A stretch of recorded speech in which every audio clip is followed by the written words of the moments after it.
Welcome to good health. వెన్ను నొప్పి, నడుము నొప్పితో బాధపడుతున్నారా? ఈ నొప్పులు రాకుండా తీసుకోవాల్సిన జాగ్రత్తలేంటి? ఈ సమస్యలకు హోమియోపతిలో ఎటువంటి ట్రీట్మెంట్స్ అందుబాటులో ఉన్నాయో మనకు తెలియజేయడానికి హోమియో కేర్ ఇంటర్నేషనల్ డాక్టర్ ఇనామ్ గారు ప్రస్తుతం మనతో పాటు స్టూడియోలో ఉన్నారు. నమస్తే సార్. నమస్తే అండి. సో అసలు వెన్ను నొప్పి, నడుము నొప్పి ఈ సమస్యలు ఎందుకు వస్తాయి అంటారు సార్? సో ఈ నొప్పి అనేది యూజువల్లీ ఇది ఒక ఏజ్ రిలేటెడ్ డిసీజ్ అనమాట. మన ఏజ్ 40 తర్వాత ఒకవేళ 45, 50 ఆర్ఎల్స్ 60 ఉంది అంటే మ్యాక్సిమం జనాలకు ఈ నడుము నొప్పి కానీ మెడ నొప్పి కానీ రావడం అనేది జరుగుతుంది అన్నమాట. That's a very common thing in that age. కానీ ఈ మధ్యలో ఏమవుతుందంటే మనకు చిన్న వయసులో కూడా ఈ బ్యాక్ పెయిన్స్ అవి వస్తున్నాయి. అది because of our bad life style అనమాట. ఇప్పుడు బ్యాడ్ లైఫ్ స్టైల్ అంటే ఇప్పుడు ఏ మనిషి ఎక్కువగా కూర్చొని పని చేస్తాడు వాళ్ళలో ఈ ప్రాబ్లం ఎక్కువగా మనం చూస్తూ ఉంటాం అన్నమాట. సో 5 hours 6 hours కాన్స్టెంట్లీ వాళ్ళు కూర్చొని పని చేస్తుంటారు, వాళ్ళలో కనబడుతుంది. దాంతో సహా హెవీ వర్క్ చేసే వాళ్ళలో ఈ ప్రాబ్లం కనబడుతుంది. హెవీ వర్క్ అంటే బరువు తీసుకొని కొంచెం వెళ్ళే వాళ్ళు, అండ్ పొలం పని చేసేవాళ్ళు, ఒంగి పని చేసేవాళ్ళు. సో ఇలాంటి వాళ్ళల్లో కూడా మనం ఈ ప్రాబ్లం అనేది మెడ నొప్పి, నడుము నొప్పి అనేది చూస్తూ ఉంటాం అన్నమాట. లేదంటే మనకు ఎప్పుడైనా యాక్సిడెంట్స్ ఏమైనా జరిగిందనుకోండి, సో ఆ యాక్సిడెంట్స్ మూలన కూడా మనకు ఇబ్బంది అనేది అవుతుంది అన్నమాట. సో నడుములో మెడలో కొంచెం దెబ్బ తగిలినా కూడా అది ఒక 2 years 3 years తర్వాత మెల్లగా ఆ ప్రాబ్లం అనేది పెరగడం అనేది జరుగుతూ ఉంటుంది అన్నమాట. సో ఇలా మల్టిపుల్ రీజన్స్ అనేటివి ఉన్నాయి అన్నమాట ఈ ప్రాబ్లం రావడానికి. ఇప్పుడు ఓన్లీ మనం బ్యాక్ పెయిన్ అనేది చూసుకున్నాం అనుకోండి, సో ఇందులో lower back పెయిన్లో maximum L4 L5 ఏరియాలోనే మనకు ప్రాబ్లం చూస్తూ ఉన్నాం. ఇప్పుడు చాలామంది MRI CT చేయించుకుంటుంటారు. సో వాళ్ళకు ఇదే ఉంటుంది, L4 L5 L5 L6లో మనకు డిస్క్ బల్జెస్ ఉన్నాయి అన్నట్లు ఉంటుంది. సో మ్యాక్సిమం నొప్పి వచ్చేది ఈ బల్జెస్ మూలనే రావడం జరుగుతుంది. బల్జెస్ అంటే ఏంటి అంటే చూసుకుంటే మనకు మొత్తం స్పైన్లో ఒక చిన్న చిన్న ఎముకలు అనేటివి ఉంటాయి. ఆ ఎముకలు అనేది వర్టిబ్రాస్ అంటాము. సో ఈ వర్టిబ్రాస్ మధ్యలో 2 ఎముకల మధ్యలో మనకు కుషన్ లాగా ఉంటుంది, స్పాంజ్ లాగా ఒక స్ట్రక్చర్ ఉంటుంది, దానికి డిస్క్ అంటాం అన్నమాట. సో ఆ డిస్క్ ఏంటంటే కొన్ని సందర్భాల్లో ఎక్కువగా ప్రెషర్ పడడం మూలన అది ఉబ్బిపోవడం అనేది జరుగుతుంది, వాపు రావడం జరుగుతుంది. దానికి మనం డిస్క్ బల్జ్ అంటాము. సో అలా ఉబ్బిపోతే నొప్పి అనేది రావడం జరుగుతుంది. చాలా ఎక్కువగా ఉబ్బిందనుకోండి, అలాంటప్పుడు నరాలు అనేది పట్టుకుపోవడం కూడా జరుగుతుంది. సో ఇప్పుడు చాలామంది చెప్తూ ఉంటారు వాళ్ళ లాంగ్వేజ్లోకి, పోయి నరం పట్టుకుపోయింది, గ్యాప్ వచ్చింది, సో ఇలాంటి పదాలు అనేది యూజ్ చేస్తుంటారు. సో ఈ నరం పట్టుకుపోవడం, గ్యాప్ రావడం ఇవన్నీ ఏంటంటే ఇది స్పాండలోసిస్ అని చెప్తూ ఉంటాము. అండ్ హోమియోపతిలో ఈ స్పాండలోసిస్ అనబడే వ్యాధికి చాలా మంచి ట్రీట్మెంట్ అనేది అవైలబుల్ ఉంది. అది మెడ నొప్పి కానివ్వండి, లేదంటే నడుము నొప్పి కానివ్వండి, lumbar spondylosis or cervical spondylosis. స్టాండ్లు పట్టుకొని వచ్చి మంచిగా నడిచి వెళ్ళే కేసెస్ కూడా మన దగ్గర ఉన్నాయి అన్నమాట. So homeopathy is very good for the spondylosis. ఇంకా మీరు అర్లీ స్టేజెస్లోనే హోమియోపతికి వచ్చారనుకోండి, చాలా తొందరగా కూడా తక్కువ అవ్వడం అనేది జరుగుతుంది అన్నమాట. అండ్ వెన్ను నొప్పి, నడుము నొప్పి అనేది వచ్చిన ప్రతి కండిషన్ స్పాండిలోసిస్ అవుతుందా, లేదా స్పాండిలోసిస్లో ఏమన్నా డిఫరెంట్ సిమ్టమ్స్ అనేవి తెలుస్తాయి అంటే? Yes, spondylosis is a umbrella term అన్నమాట. అంబ్రెల్లా టర్మ్ అంటే స్పాండో అంటే మనకు స్పైన్, లైసిస్ అంటే ప్రాబ్లం. సో స్పైన్లో ఏ ప్రాబ్లం వచ్చినా స్పాండలోసిస్ అన్నట్లు చెప్తామన్నమాట. ఇందులో మళ్ళీ డిఫరెంట్ థింగ్స్ ఉంటాయి ఈ స్పాండలోసిస్లో.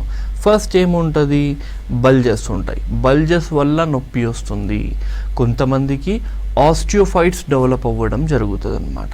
సో ఆస్టియోఫైట్స్ అంటే ఏంది అన్నట్లు చూసుకుంటే, ఇప్పుడు మనకు నార్మల్లీ ఫేస్ మీద పింపుల్స్ అనేటివి వస్తూ ఉంటుంది. సో అలాగే మనకు వర్టిబ్రాస్ మీద, ఎముకల మీద కూడా ఎక్స్ట్రా ఎముక అనేది పెరగడం జరుగుతుంది అన్నమాట. దానికి మనం ఆస్టియోఫైట్ అంటాము. సో ఆ ఆస్టియోఫైట్ మూలన కూడా చాలామందికి నొప్పి వస్తుంది. అండ్ కొంతమందికి డిస్క్ టియర్ అవ్వడం అనేది జరుగుతుంది, చాలా బరువు పడింది అక్కడ. అలాంటప్పుడు ఏంటంటే డిస్క్ కొంచెం చింగిపోవడం అనేది జరుగుతుంది. ప్రొట్రూషన్ అంటాము. ప్రొట్రూషన్ అంటే చినిగిపోయిన తర్వాత మొత్తం ఇలా బయటికి వచ్చేస్తుంది అనమాట. సో అలా ప్రొట్రూషన్. సో ఇలా మనకు స్పాండలోసిస్ లోపల ఇన్ని ప్రాబ్లమ్స్ అనేది ఉంటాయి. ఇన్ని ప్రాబ్లమ్స్ వల్ల మీకు నొప్పి అనేది వస్తూ ఉంటుంది. ఇప్పుడు అందులో చిన్నది మనకు డిస్క్ బల్జ్ ఎక్కువ ఉండేది అది, అండ్ చిన్నది అదే కొంచెం టియర్ అయిపోయింది, ప్రొట్రూషన్ అయిపోయింది అని అలాంటప్పుడు విపరీతంగా ఎక్కువ లక్షణాలు అనేది మనకు కనబడుతూ ఉంటుంది అన్నమాట.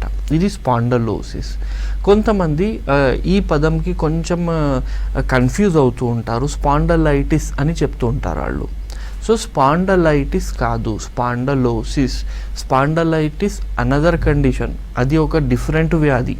అది కూడా మనకు నడుములోనే మెడలోనే రావడం జరుగుతుంది, కానీ డిఫరెంట్ వ్యాధి. ఏం వ్యాధి ఉంటుంది అది అంటే స్పాండలైటిస్లో మనకు వాపు ఉంటుంది అన్నమాట. స్పాండలోసిస్లో ఈ లోపల ప్రాబ్లమ్స్, నేను చెప్పిన ప్రాబ్లమ్స్ అన్నీ ఉంటాయి, కానీ స్పాండలైటిస్లో వాపు ఎక్కడొస్తుంది, మొత్తం స్పైన్కి వాపు రావడం జరుగుతుంది. దానివల్ల మెయిన్ సిమ్టమ్ ఏముంటుందంటే మీకు స్టిఫ్నెస్ అనేది రావడం జరుగుతుంది. అంటే టైట్ అయిపోవడం, పట్టుకుపోవడం అనేది మెయిన్ సిమ్టమ్ ఉంటుంది.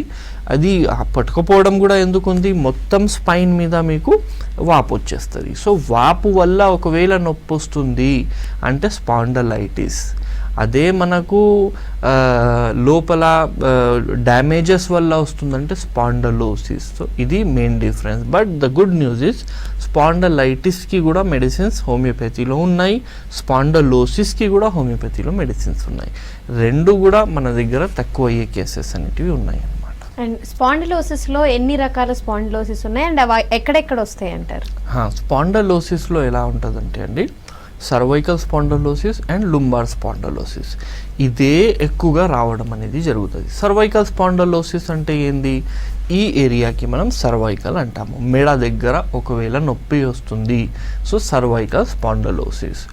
అదే నడుము దగ్గర నొప్పి వస్తుంది అంటే లుంబార్ స్పాండలోసిస్. సో ఈ రెండు చోటల్లోనే ఎక్కువ చూస్తూ ఉంటాము. కొంతమందికి డార్సల్ ఏరియాలో కూడా ఉంటుంది. డార్సల్ అంటే నడుము నుంచి మెడ నుంచి కొంచెం కింద ఏరియాని డార్సల్ ఏరియా అంటాము. ఆ ఏరియాలో కూడా కొంతమందికి ఉంటుందన్నమాట. సో ఈ సర్వైకల్ లుంబార్ అనేది మెయిన్ ఉంటుంది. ఇందులో ఏం జరుగుతుంది ఈ స్పాండలోసిస్ ప్రాబ్లంలో అండ్ ఎలా గుర్తించాలి నాకు స్పాండలోసిస్ ఉంది అన్నట్లు చూసుకుంటే, మీకు స్టార్ట్ అనేది నొప్పితో అవుతుంది అనమాట. అది మెడ కానివ్వండి, నడుము కానివ్వండి, కొంచెం నొప్పి అనేది రావడం జరుగుతూ ఉంటుంది. అది కూడా రెగ్యులర్ ఉండదు. ఇప్పుడు మీరు ఎక్కువగా బైక్ నడుపుతున్నారనుకోండి, సో బైక్ నడిపేటప్పుడు ఉంటుంది, లేదంటే పొద్దున లేచినప్పుడు ఉంటుంది, లేదంటే ఎక్కువగా మనం మొబైల్ చూస్తున్నాం అనుకోండి, ఆ టైంలో మెడ పట్టుకుపోయింది అన్నట్లు అనిపిస్తూ ఉంటుంది. ఇలా స్టార్టింగ్ స్టేజెస్లో ఉంటుంది. కొంచెం పెరిగిందనుకోండి, పెరిగినప్పుడు ఏమవుతుందంటే ఇక్కడ నుంచి ప్రాబ్లం మళ్ళీ మీ భుజాలకి రావడం కూడా జరుగుతుంది. సో భుజాల వరకు నొప్పి, మెడతో సహా భుజం నొస్తూ ఉంటుంది. ఇలా టచ్ చేసి ఇట్లా మనం చేసుకుంటే కూడా నొప్పి రావడం అనేది జరుగుతూ ఉంటుంది. ఇంకా ఎక్కువ అయిందనుకోండి, భుజం నుంచి చేతులు కూడా ఇబ్బంది స్టార్ట్ అయిపోతుంది. చేతులు లాగినట్టు అనిపిస్తూ ఉంటుంది, లాగినట్టు, అండ్ చేతుల్లో తిమ్మిర్లు అనేటివి స్టార్ట్ అయిపోవడం జరుగుతుంది. ఆ తిమ్మిర్లు కొంతమందికి రెగ్యులర్లీ ఉండదు. ఏదైనా ఎక్కువ పని చేస్తే, ఇప్పుడు బరువు లిఫ్ట్ చేసినాం అనుకోండి, బరువు పట్టుకొని పోతున్నాము, అప్పుడు మెల్లగా తిమ్మిర్లు ఎక్కిపోవడం జరుగుతుంది. సో అలా ఏదైనా పని ఎక్కువగా చేసినప్పుడు మనకు తిమ్మిర్లు రావడం జరుగుతాయి. చాలా ఎక్కువ ఉన్న వాళ్ళకి ఏంటంటే నార్మల్ ఇలా కూర్చున్నాము, పండుకున్నాము, ఆ చేయి మీద వండుకున్నాము, ఆ టైంలో కూడా తిమ్మిర్లు రావడం అనేది జరుగుతూ ఉంటుంది.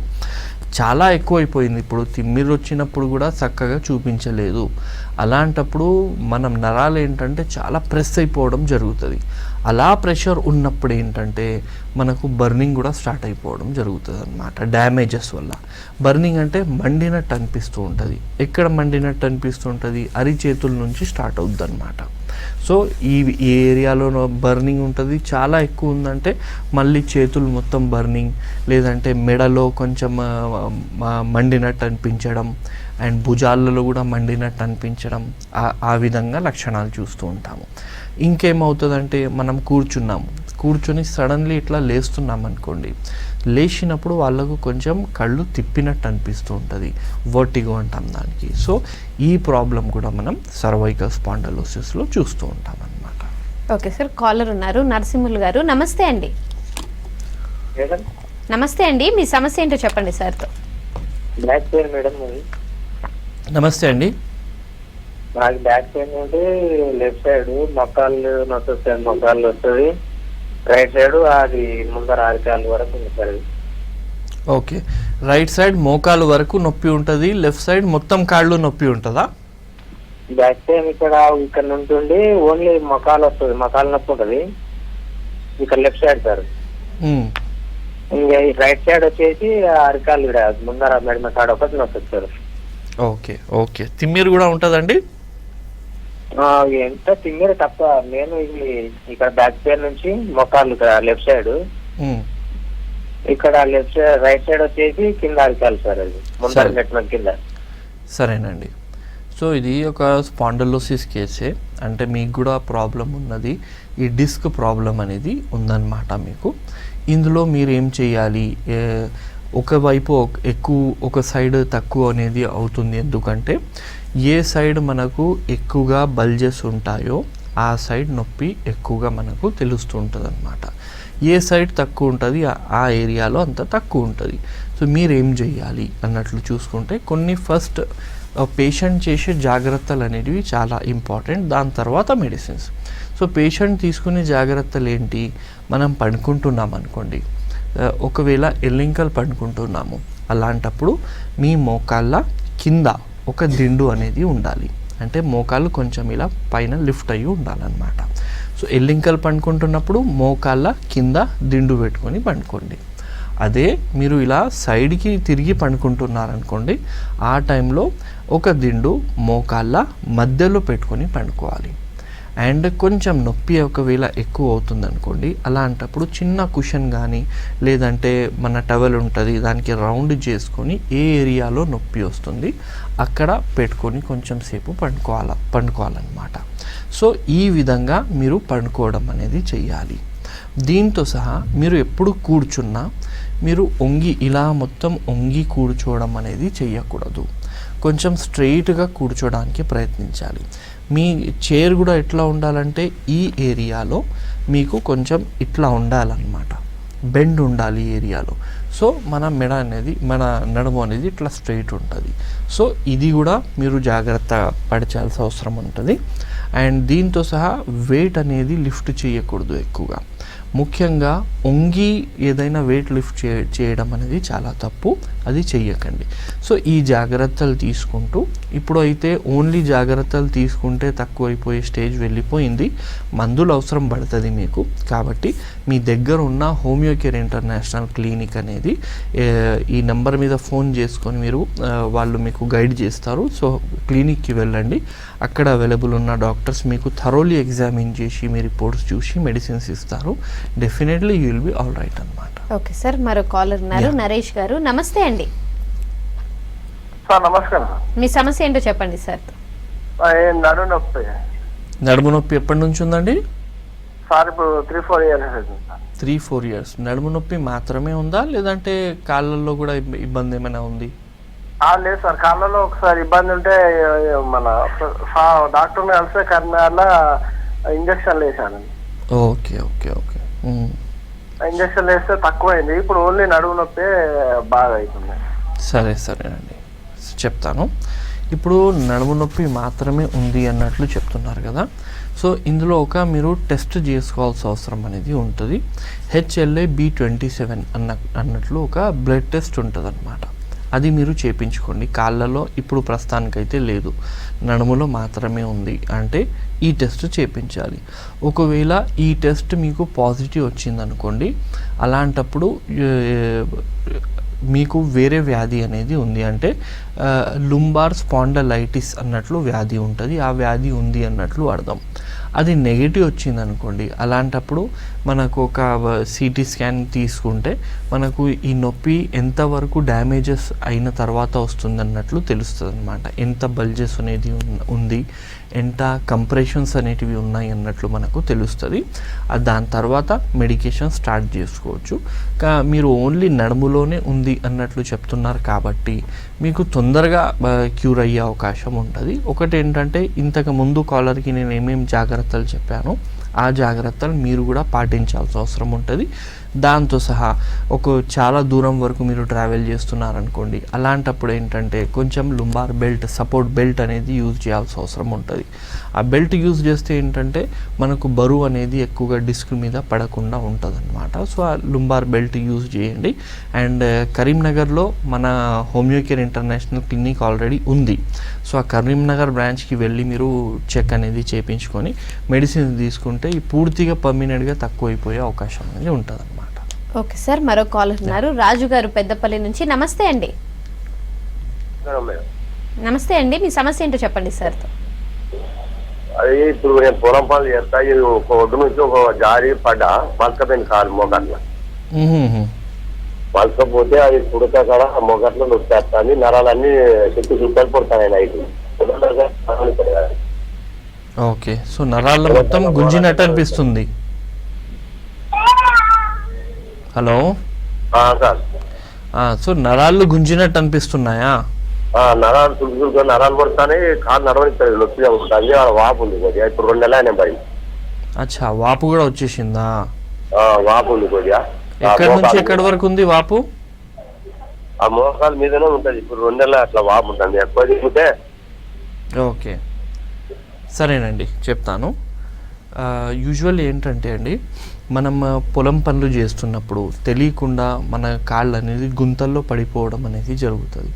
సో ఆ గుంతల్లో కాలు పడిపోయినప్పుడు సడన్లీ జర్క్ రావడం జరుగుతుంది. అండ్ మొత్తం బరువు అనేది మన మోకాళ్ళ మీద పడుతుంది అన్నమాట. సో ఏమవుద్ది అక్కడ అంటే, మన మోకాళ్ళ మధ్యలో ఇది ఒక ఎముక అనుకోండి, ఇది ఒక ఎముక అనుకోండి, దీని మధ్యలో ఇంత గ్యాప్ ఉండాలి. ఈ గ్యాప్లో మనకు గుడ్జు పదార్థం అనేది ఉంటుంది. కానీ సడన్లీ కాలు అనేది ఇలా గుంతలు వేసినప్పుడు, పొలంలో నడుస్తున్నప్పుడు ఇది సడన్లీ ఇట్లా అవ్వడం అనేది జరుగుతుంది. మధ్యలో ఉన్న గుడ్జు పదార్థం మొత్తం డ్యామేజ్ అవ్వడం జరుగుతుంది. సో దానికి మనం సైనోవైటిస్ అన్నట్లు కూడా చెప్తాము. ఆ డ్యామేజెస్ని హీల్ చేస్తున్నప్పుడు మనకు వాపు అనేది రావడం జరుగుతుంది. కొంతమందికి ఆ వాపులో లోపల నీరు కూడా రావడం అనేది జరుగుతుంది అన్నమాట. సో దానివల్లనే మీకు ఈ నొప్పులు అనేటివి మొత్తం వస్తున్నాయి. దీనికి ఏంటంటే కొంచెం నీ క్యాప్ అనేది ఉంటుందండి. నీ క్యాప్ అంటే మనం కాళ్ళకి సాక్స్ ఎలా వేసుకుంటామో అలాగే మోకాళ్ళ మీద కూడా ఒక క్యాప్ అనేది దొరుకుతుంది మనకు, ఆ మోకాళ్ళకి వేసుకోవాల్సిన అవసరం ఉంటుంది. సో దట్ ప్రాబ్లం ఇంకా పెరగకూడదు, ఇంకా బరువు మొత్తం దాని మీద పడకూడదు అన్నట్లు అది ఇస్తామన్నమాట. సో నీ క్యాప్ వేసుకొని కొన్ని ఎక్సర్సైజ్లు ఉంటాయి దీనికి. ఓన్లీ మందులతోనే తక్కువ అవ్వాలి అంటే అలా కాకుండా స్పీడీ రికవరీ అవ్వాలి, తొందరగా తక్కువ అవ్వాలంటే కొన్ని ఎక్సర్సైజ్లు ఉంటాయి మోకాళ్ళది.